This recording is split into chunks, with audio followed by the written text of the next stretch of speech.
നിർമ്മാണം കഴിഞ്ഞ് ഏറെ കഴിയും മുൻപ് തകർന്ന വാണിമേൽ വില്ലേജ് റോഡ് രണ്ടാമതും ടാർ ചെയ്യാൻ തുടങ്ങി. ലക്ഷങ്ങൾ മുടക്കിയ റോഡിന്റെ ഇപ്പോഴത്തെ സ്ഥിതിക്കെതിരെ പ്രതികരിക്കാൻ നാട്ടുകാർ രംഗത്തെത്തിയതോടെയാണ് പൊളിഞ്ഞ ഭാഗങ്ങൾ ശരിപ്പെടുത്താൻ ആരംഭിച്ചിട്ടുള്ളത്. സയ്യിദ് വാണിമേൽ തയ്യാറാക്കിയ റിപ്പോർട്ടിലേക്ക്. പുതിയ പഞ്ചായത്ത് ഭരണസമിതി നിലവിൽ വന്ന ശേഷം പുതുതായി ടാർ ചെയ്ത് ഗതാഗത യോഗ്യമാക്കിയ റോഡാണ് നിർമ്മാണത്തിലെ ക്രമക്കേട് കാരണം 6 മാസത്തിനകം പൊട്ടിപ്പൊളിയാൻ തുടങ്ങിയത്. നരിപ്പറ്റ വാണിമേൽ പഞ്ചായത്തുകളെ ഏറ്റവും എളുപ്പത്തിൽ ബന്ധിപ്പിക്കുന്ന വില്ലേജ് ഓഫീസ് കോളോത്തുപാലം റോഡ് 2 പഞ്ചായത്തുകളിലെ ജനങ്ങൾക്കും കുറ്റ്യാടി, കക്കട്ട്, തൊട്ടിൽപ്പാലം യാത്രക്കാർക്കുമൊക്കെ ഏറെ പ്രയോജനം ലഭിക്കുന്നതായിരുന്നു. റോഡിന്റെ ഇപ്പോഴത്തെ അവസ്ഥ ശ്രദ്ധയിൽപ്പെട്ട നാട്ടുകാരിൽ ചിലർ കഴിഞ്ഞ മാസം വിവരാവകാശ നിയമപ്രകാരം റോഡിന്റെ നിർമ്മാണവുമായി ബന്ധപ്പെട്ട വിവരങ്ങൾക്ക് അധികൃതരെ സമീപിച്ചിരുന്നു.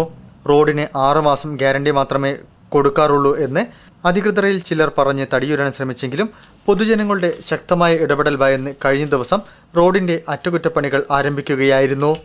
ഇതേ കാലയളവിൽ നിർമ്മിച്ച മറ്റു ചില റോഡുകളും തകർന്ന അവസ്ഥയിലായതിനാൽ ആ പ്രദേശവാസികളും നിയമ നടപടികൾക്കൊരുങ്ങുന്നുണ്ട്. ജില്ലാ വാർത്തകൾക്ക് വേണ്ടി സയ്യിദ് വാണിമേൽ.